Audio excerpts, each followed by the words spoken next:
नमस्कार दोस्तों, fin track channel में आपका स्वागत है। आज हम बात करेंगे रैमको सिस्टम के लिए। जैसा कि आप जानते हैं, इसके नाम से ही हमें समझ में आ रहा है कि ये आईटी सेक्टर की कंपनी है।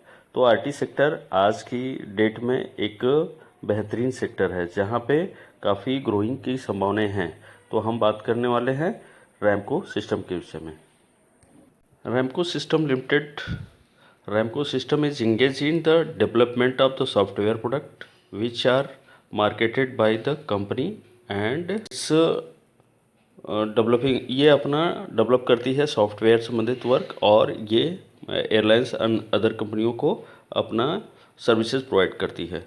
तो हम जैसा कि देख रहे हैं, कंपनी का मार्केट कैपिटलाइजेशन 1787 करोड़ का है। करंट प्राइस है 579 एंड हाई एंड लो अगर देखना चाहें तो 64 का ये हाई लो था जो मार्च के नियर अबाउट में बनाई थी और अभी कंपनी का हाईएस्ट लेवल है 785।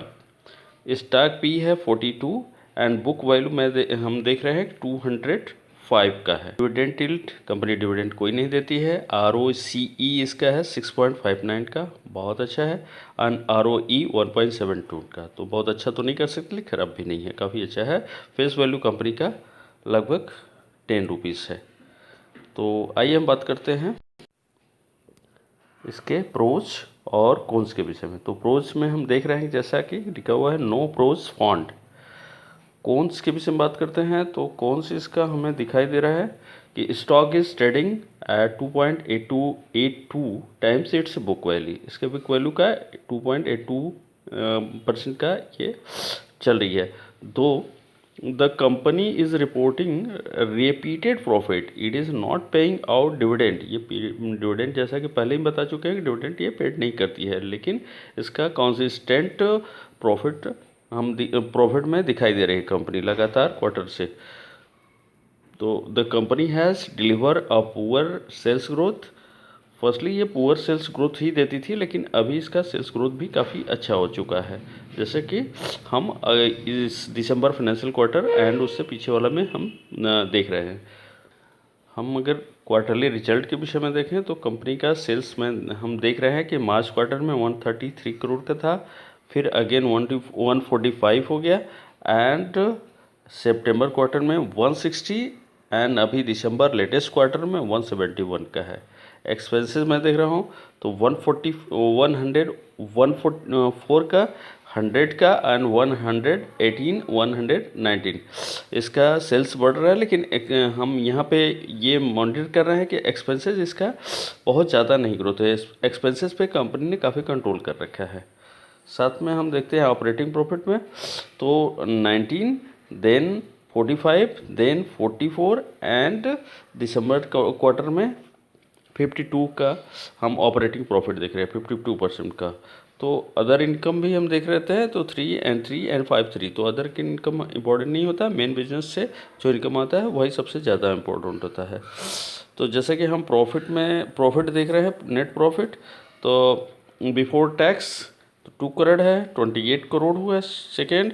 और इसमें हम सितंबर क्वार्टर में देखें 29 है, अभी दिसंबर क्वार्टर में काफ़ी बेस्ट दिखा है 36 करोड़ का। देख रहे हैं नेट प्रॉफिट सबसे इम्पोर्टेंट होता है। तो नेट प्रॉफिट में हम देख रहे हैं मार्च क्वार्टर में माइनस में था, अभी अगले क्वार्टर में 14 करोड़ का हो गया और सितंबर क्वार्टर में 17 करोड़ का एंड अभी दिसंबर क्वार्टर में काफ़ी हैंडसम यानी ईयर ऑन ईयर बेसिस पे एंड क्वार्टर बेस पे भी ज़बरदस्त रिटर्न है। तो इसलिए हमें लगता है कि कंपनी में काफ़ी पोटेंशियल है, जिससे कि कंपनी को हमें वॉच लिस्ट में ज़रूर डाल के रखना चाहिए ताकि हम आगे इसका ड्यू डिलिजेंस करने के बाद खरीद सकते हैं। ये इसके लिए हम केवल एजुकेशनल पर्पज से इस वीडियो को बना रहे हैं। आप इसको अपना ड्यू डिलिजेंस करने के बाद ही इसको बाय या सेल कर सकते हैं। कि हम देख रहे हैं Ramco system HR with global payroll. ये trusted by Fortune 500 and MNCs company के थ्रू ये ट्रस्टेड है। तो कंपनी में हम देख रहे हैं कि सबसे इम्पोर्टेंट चीज़ क्या है, HR पे काफ़ी फोकस है और इसके सॉफ्टवेयर प्रोवाइड करती है HR बिजनेस करने के लिए। साथ में हम देखते हैं कि कंपनी और क्या काम कर सकती है। तो कंपनी में connecting every nook of your business, HR with global payroll, time and attendance, contract company, HR with global payroll, time and attendance, साथ में contract workforce management, finance and accounting, asset management, और साथ में हम company को देख रहे हैं ट्रांसपोर्ट मैनेजमेंट और वेयर हाउस मैनेजमेंट। जैसे कि हम देख रहे हैं an ERP for every business, third party logistic, MRO, HLI operation, defence, स्टिफिंग facility management and other 1000 plus customer and 35 plus countries work and 25 global offices, 1900 plus employees अभी work में हैं। आइए हम बात करते हैं कंपनी के फाइनेंशियल के विषय में। तो हम इसमें देखते हैं कि कंपनी का रिजर्व एंड सरप्लस है 799 करोड़, 775 एंड 724। तो हम कंपनी के देख रहे हैं कि इसका reserve and surplus growing mode में है। देन हम देखते हैं कि लॉन्ग टर्म बोरोइंग, कंपनी का पहले कोई बोरोइंग नहीं था, अभी लॉन्ग टर्म बोरोइंग में 6.67, तो इतना ग्रोइंग कंपनी है और काफ़ी अच्छा तरह से quarter and quarter profit generate कर रही है। तो मुझे नहीं लगता है कि ये कोई बहुत बड़ा शॉर्ट टर्म बोरोइंग में हम देखते हैं तो कंपनी के ऊपर शॉर्ट टर्म बोरोइंग भी है। पहले कम था 36 करोड़, अभी 80 crore and 82.70 crore near about है।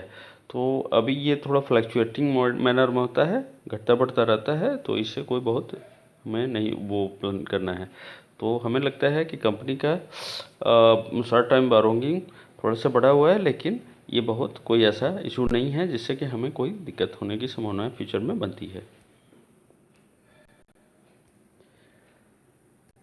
आइए हम कंपनी का कैश एंड कैश इक्विवेलेंट भी देखते हैं। तो कैश बहुत ज़्यादा नहीं है, 2.85, फिर 2.51 एंड फिर 3.08, यानी कि ये बढ़ते हुए क्रम में कैश एंड कैश इक्विवेलेंट है।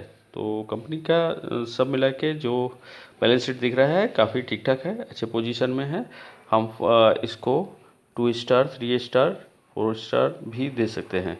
तो मुझे लगता है इस कंपनी को हमें 4 स्टार या 4.5 स्टार तक प्रोवाइड की जा सकती है, क्योंकि कंपनी ग्रोइंग मोड में है और काफ़ी अच्छा रिजल्ट भी प्रोवाइड कर रही है। अगर हम इसके चार्ट पैटर्न को देखते हैं तो आज के डेट में करीब 0.72 का गिरावट है। गिरावट तो काफ़ी ज़्यादा था, लेकिन अभी धीरे धीरे करके कंपनी ने काफ़ी मेंटेन कर लिया है। तो वन डे के चार्ट में हम जैसा कि देख रहे हैं, इसमें थोड़ी गिरावट है, लेकिन पहले से काफ़ी बेहतर पोजीशन में है। लेकिन इस चीज़ को हम 5 डे के चार्ट में देखना चाहें, 5 डे के चार्ट में भी हम देख रहे हैं कि फ्लक्चुएशन, जैसे कि सेंसेक्स निफ्टी में गिरावट दिख रहा है 5 दिनों से, तो इसमें भी मूवमेंट उसी टाइप से है। काफ़ी पहले से बहुत हाई लेवल पे था और अभी कंपनी लो लेवल पे जाते हुए दिखाई दे रही है। तो कंपनी का चार्ट पैटर्न ये हमें बताता है कि कंपनी अभी सेंसेक्स निफ्टी और सेंसेक्स के हिसाब से ही गिरती हुई दिखाई दे रही है। अभी बहुत है, लेकिन मूवमेंट अप साइड का है बना हुआ। कंपनी 1 मंथ में काफ़ी बेहतर दिखाई दे रही है। मुझे लगता है कि कंपनी का 1 मंथ का अगर हम एनालिसिस करें तो देख रहे हैं कि कितना का प्रॉफिट आ रहा है। तो कंपनी नियर अबाउट 1 मंथ में 4% का प्रॉफिट जनरेट की दिखा रही है। लेकिन अगर लो लेवल से हम चेक करते हैं तो कंपनी का प्रॉफिट बहुत बढ़िया अभी 1 मंथ में नहीं दिखाई दे रहा है। अगर हम इसकी बात करें 6 मंथ का, तो 6 मंथ्स में काफ़ी अच्छा संभावना दिखाई दे रही है। कंपनी का लगभग 48% का रिटर्न है। कंपनी 6 मंथ में 41% का रिटर्न दिखाई दे रही है। कंपनी का काफ़ी बढ़िया मूवमेंट दिखाई दे रहा है 48% का। अगर हम इसकी 1 ईयर का बात करते हैं, कंपनी 1 ईयर में अगर हम चार्ट को देखते हैं तो काफ़ी शानदार दिखाई दे रहा है। तो कंपनी 1 ईयर में अगर हम देखते हैं कितना फाइनेंशियल देती है, तो हमें दिखाई दे रहा है 645% का ग्रोथ दिखाई दे रहा है इसमें। तो कंपनी काफ़ी शानदार है, 1 ईयर में काफ़ी अच्छा रिजल्ट दी है। कंपनी थोड़ी गिरावट की वजह से थोड़ा सा कम दिखाई दे रहा है, लेकिन अगर हम इसके और लॉन्ग टर्म पैटर्न को कंपनी 5 ईयर में काफ़ी उथल पुथल है। इसके फर्स्टली 713 पे चलती थी, उस हिसाब से कंपनी अभी अपने लेवल से नीचे ही 18% नीचे ही चल रही है। तो अभी कंपनी में काफ़ी संभावनाएं हैं और ये कंपनी काफ़ी ग्रो मोड में दिखाई दे रही है। ऑल टाइम अगर हाई देखते हैं तो कंपनी फर्स्ट बहुत ज़्यादा मूव की थी 2742 पे, और साथ में गिरावट भी काफ़ी तेज़ हुआ था और साथ में काफ़ी दिनों तक कंसोलिडेट रहा। नियर अबाउट मान के चलिए कि ये 2000 तक 2000 अभी तक ये सितंबर 2000 से 2040 तक ये कंसोलिडेट पीरियड में बनी हुई थी। कंपनी में कोई मूवमेंट नहीं था, लेकिन फिर धीरे धीरे आगे बढ़ी तो कंपनी में मूवमेंट आया। लेकिन अभी कंपनी में अपने अप के तरफ बढ़ती हुई नज़र आ रही है। कंपनी में काफ़ी अच्छा सुधार दिखाई दे रहा है। नमस्कार दोस्तों, फिर मिलेंगे नेक्स्ट स्टूडियो में। Good bye.